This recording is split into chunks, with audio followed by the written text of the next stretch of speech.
ओम नमो नारायण जी, जय माँ भवानी, जय माँ आदिशक्ति, जय माँ कामाख्या, हर हर महादेव। तो जैसा कि आप सभी लोग जानते हैं कि हम नागन डिवोटीज चैनल पर ज्योतिष तंत्र मंत्र संबंधित जानकारियाँ आपके समक्ष लेकर आते हैं। तो आज का हमारा विषय तो रहेगा वो कुल देवी और पितर देवता के ऊपर विशेषज्ञ का। तो सबसे मेरा विनम्र निवेदन है, सभी सुन के जाएं और अपने ऊपर लागू भी अवश्य करें, जिससे आपके जीवन में खुशहाली हो। तो पहले बात करते कि कौन होते हैं पितर देवता। उन लोगों को ये तो बता दी कि पितर देवता नाम सुन रखा है जी, दिमाग से निकालते, लेकिन ये नहीं पता पितर देवता कौन। तो पितर देवता माना जाता है कि जिसने हमारे घर को बसाया था। ठीक है जी। और पितर देवता में भी दो तरह के पितर आपने सुना होगा। एक तो होते हैं कि जिनकी शादीशुदा होते हैं पितर, जिनके बच्चे होते हैं, और एक होते हैं जिनके बच्चे नहीं होते। उनको कोई कहते हैं कि जी कुंवारा पितर, कहीं वो होते हैं ओत देवता। ऐसे विभिन्न जगह विभिन्न नाम लेते होंगे। तो कुंवारा जो पितर होता है वो ओत देवता जिसको बोलते हैं, वो थोड़ा सा कहते हैं कि मान तनियो कठिन होता है।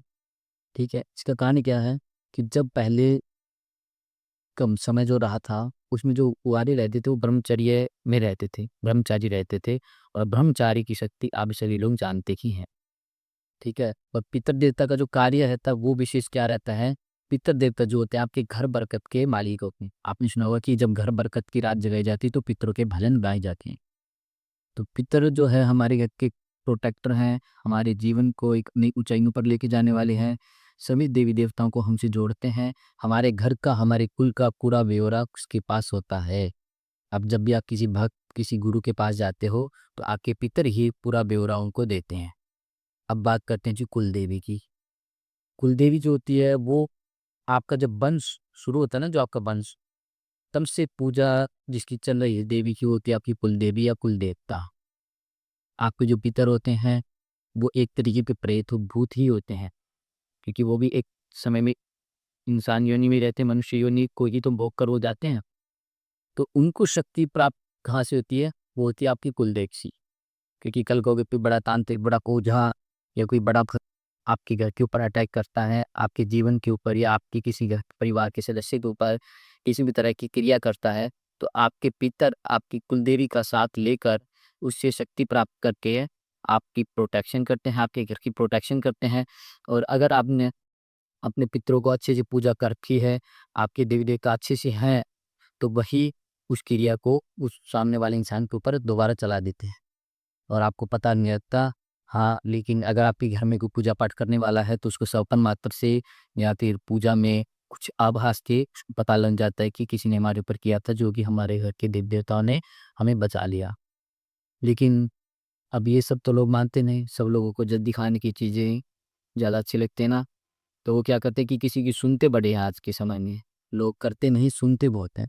तो वो क्या करते हैं कि किसी की सुन के, अब जैसे कोई ले लीजिए, वो कोई महिला कहीं गई, आके उसने अपनी सहेली को बताया कि मैं वहाँ वहाँ मन्नत मांग के आई थी और मेरी मन्नत पूरी हो गई। तो फिर क्या करती है दूसरी उसकी सहेली या लेडी, आपकी माताएं बहनें भी ऐसा करती होंगी कि वहाँ जाके वो भी मन्नत कर देती हैं कि जी अगर मेरा भाई नौकरी लग गया, मेरे पुत्र के ये हो गया, उसकी शादी होगी, तो हम ये कर देंगे, वो कर देंगे। ठीक है, तो अब जैसी वो कार्य आपको होना ही होता है कि मैं एक समय पे, लेकिन अब वो देवी की कृपा रहती है उसकी, क्या आपका काम शीघ्र हो जाता है जल्दी। तो जब वो कार्य शीघ्र हो जाता है तो आप मन्नत पूरी करने वहाँ जाने लगते हो और आपका वहाँ जुड़ाव हो जाता है एक तरीके का। और जुड़ाव होने के बाद आपकी जो कुलदेवी है उसके आपका मन, आपकी बुद्धि वो हटने लगी, आप वहाँ जाने लगे। और एक तरीके से आपके घर में अब 2 शक्तियाँ चल रही हैं। ठीक है, अब 2 शक्तियाँ क्या होती है कि आपको तो पता है कि हम 2 शक्तियाँ चला रहे हैं। जैसे आपकी नेक्स्ट पीढ़ी आती है तो वो भूल जाती है कि जी हम तो 2 पीढ़ियाँ चला, मतलब कि 2 पीढ़ी पहले क्या शक्तियाँ चल रही थी। फिर कोई भक्त तांत्रिक के पास हो जाते हैं, क्योंकि पता लग जाता है कभी-कभी यहाँ स्वपन मात्र से, कुछ भी संदेश से। तो उसका खामियाजा क्या है कि 2-3 पीढ़ियों को भुगतना पड़ता है। क्यों? क्योंकि जब वो देवी पूजा होने लगती है उसकी, तो वो अपनी जगह मानती है, अपना स्थान मानती है, मुझे भी स्थान दो, देवी जगह दो। और ये तो रही अपनी देवी देवताओं की बात। और कुछ हमारे जो ज्ञानी जन हैं वो इससे भी ऊपर करते हैं। इससे भी ऊपर क्या करते हैं कि पीर, फ़कीर उनकी मज़ाक जाने लगते हैं, जो हमारे धर्म से संबंध नहीं रखते हैं। अब कुछ लोग कहेंगे कि जी कुछ हमारे में भी है, कुछ ये भी है। ठीक है, तो पहले आप उनके बारे में जानो कि क्या वो आपके कुल से चलते आ रही हैं क्या वो आपकी वंशावली में है? तो क्या वो नहीं, अब क्या करेंगे वो, एक देखो आपके हिंदू जो पूर्वज हैं और वो जो अलग धर्म के हैं, वो एक दूसरे से कभी सामंजस्य बना ही नहीं सकते। क्यों? क्योंकि शक्तियों का टकराव। अब जिस चीज़ में, जो आपके धर्म में जो चीज़ें खाने अच्छी नहीं है, उसके धर्म में वही चीज़ कब वो लगते हो, वही चीज़ वो खाते हैं। तो कैसे एक हो सकती है वो चीज़? आप खुद अपने मन से सोच के देखो। या तो आप एक काम करो, पूरे वही बन जाओ जो उस धर्म के हैं ना, कि अपनों को छोड़ ही दो। और अपनों को जब आप छोड़ोगे तब आपको पता लगेगा कि अपने की अहमियत क्या थी।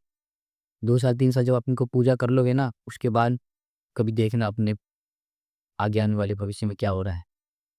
आपके घर बक आप ही कुलदेव कुलदेवता पितर सब नाराज के बैठ जाते हैं।